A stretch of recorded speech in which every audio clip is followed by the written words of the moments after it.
Assalamualaikum warahmatullahi wabarakatuh. Video ini saya buat agar teman-teman desa dapat mengaplikasikan review RPJMDes di Siskudes untuk memudahkan penyusunan APBDes. Semoga video ini dapat mengedukasi dan bermanfaat ya.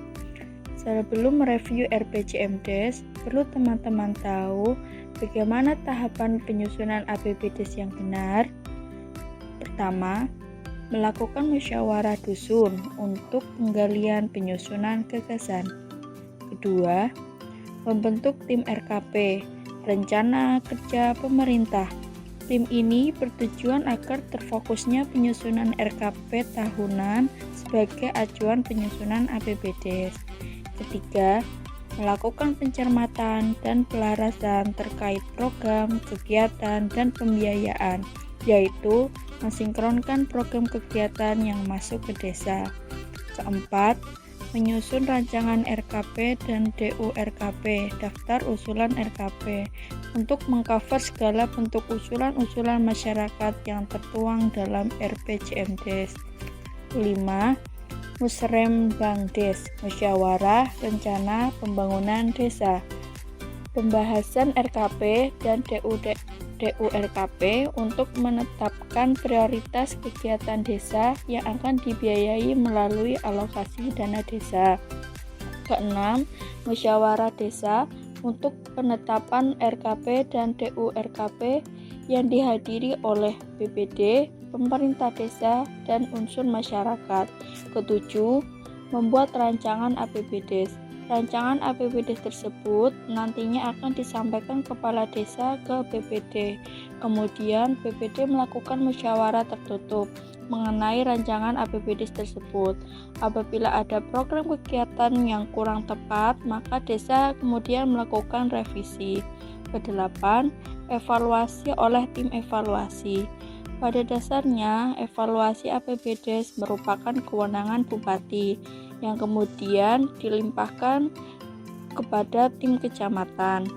Rancangan APBDes ini akan dievaluasi dalam kurun waktu 20 hari untuk kemudian disahkan menjadi APBDes.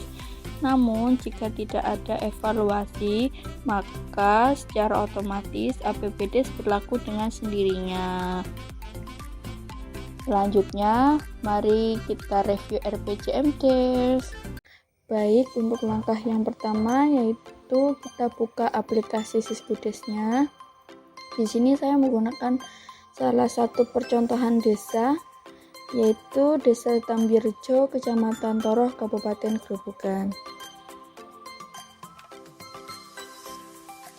Kemudian kita klik data entry, perencanaan, kemudian pilih data umum dan RPJM desa.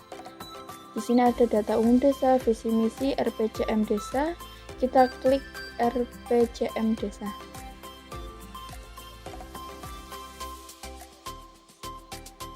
Di sini ada 5 bidang ya, teman-teman. Sebelum melakukan review, kita harus menyiapkan RKP desa terlebih dahulu untuk bisa membandingkan dengan RPJM desa yang telah diinputkan pada Siskudes. Di sini saya menggunakan percontohan RKP desa tahun 2022, berarti dibuat pada tahun 2021. Seperti itu ya.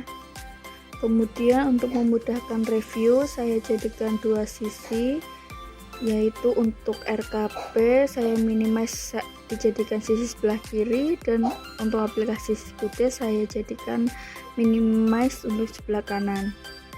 Mari kita coba review terlebih dahulu. Untuk yang pertama yaitu bidang penyelenggaraan pemerintah desa.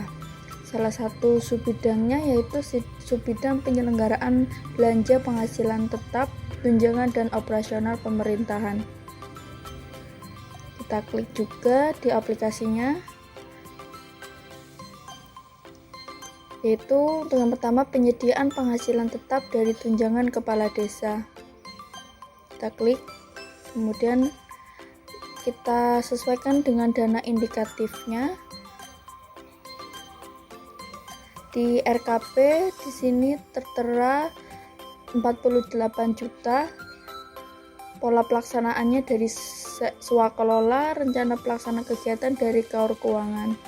Untuk RKP 2022 itu pada tahun 3 ya teman-teman, jadi harus disamakan dulu. Ini sama ya teman-teman dengan RPJM-nya 48, berarti tidak ada perubahan, jadi kita nggak perlu melakukan perubahan. Kemudian kita klik OK pada RKP-nya untuk memudahkan yang sudah kita review. Selanjutnya yaitu penyediaan penghasilan tetap dan tunjangan perangkat desa. Kita klik bidangnya masih sama kayak tadi, subbidangnya masih sama, kemudian klik kegiatan, kemudian kita samakan dana indikatifnya. Perlu diingat ya teman-teman, di sini tahun 2022 itu pada tahun ketiga. Di sini pada RKP jumlah dana 326.100.000, di RPJM itu 413.400.000. Jadi ada sedikit perubahan, maka kita harus lakukan perubahan. Klik ubah ya teman-teman, tahunnya udah benar, klik biayanya 326.100.000. Pola kegiatan swakelola masih benar, kemudian simpan.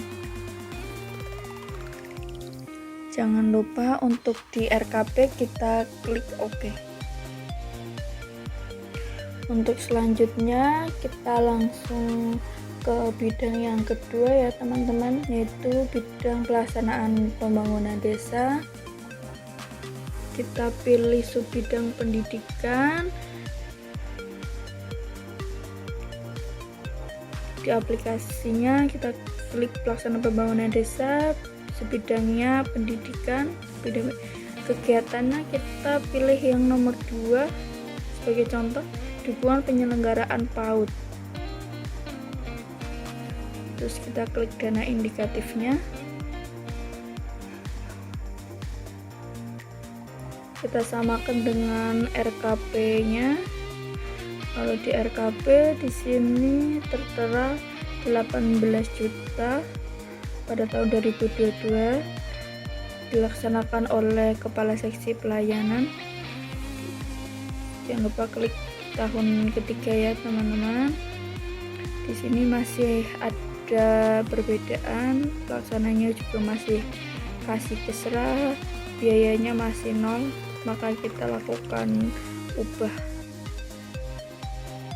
Iya, jangan lupa klik ubah. Kasih pelayanan, terus kita masukkan nominalnya 18 juta. Sumber dana masih sama ya, PAD. Kemudian simpan. Kemudian jangan lupa klik OK pada RKP.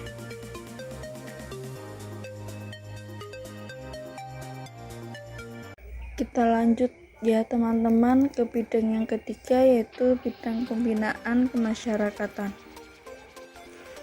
Oke, bidang pembinaan kemasyarakatan, subbidang yang pertama, subbidang ketentraman, ketertiban umum dan perlindungan masyarakat. Kita pilih kegiatannya, yaitu sebagai contoh kegiatan yang kedua, yaitu penguatan dan peningkatan kapasitas tenaga keamanan ketertiban oleh pemerintah desa. Kita klik, terus kita klik dana indikatifnya, kita samakan dengan RKP.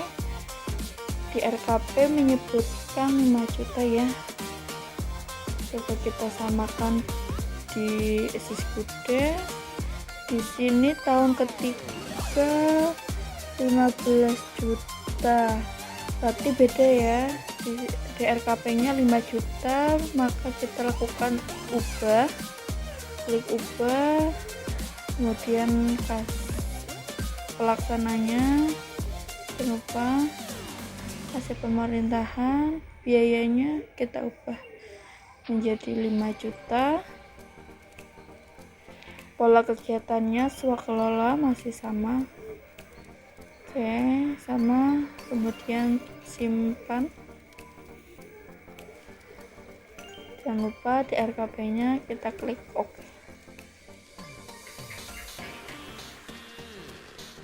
Untuk selanjutnya kita coba masukkan untuk bidang yang keempat, yaitu bidang pemberdayaan masyarakat. Kita pilih subbidang yang kedua ya teman-teman, yaitu subbidang pertanian dan peternakan. Oke, kita klik dulu di aplikasi Subbidangnya.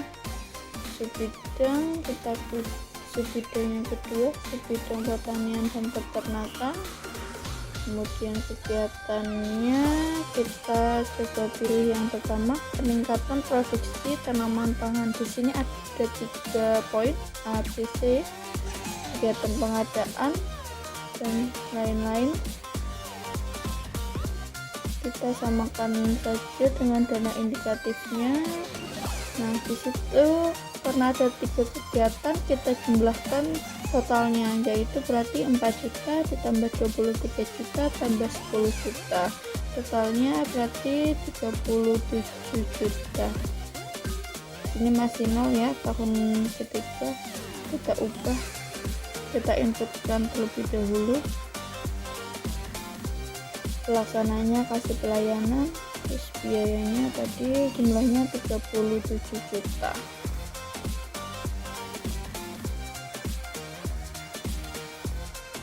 Oke, kemudian simpan.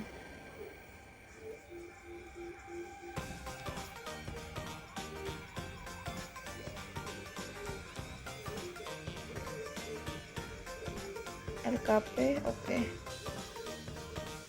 Selanjutnya yaitu bidang kelima, bidang penanggulangan bencana darurat dan mendesak desa. Ada 3 subbidang, yaitu bidang penanggulangan bencana, keadaan darurat, keadaan mendesak. Kita coba yang pertama ya, subbidang penanggulangan bencana. Kita sesuaikan dana indikatifnya. Di sini nominalnya 10 juta. Sumber pendapatannya yaitu dari DLL, berarti pendapatan lain. Pengelolanya yaitu kasih keserah pelaksananya. Di tahun 3 masih 3 juta, kita lakukan ubah.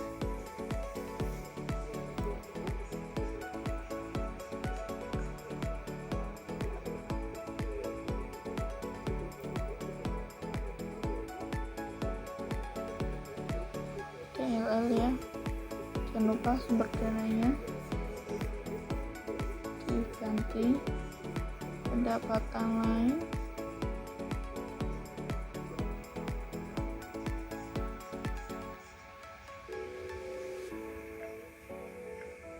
Oke, biayanya benar ya, 10 juta. Kemudian simpan, terus oke. Sekian video dari saya, mohon maaf jika banyak salah. Sampai jumpa.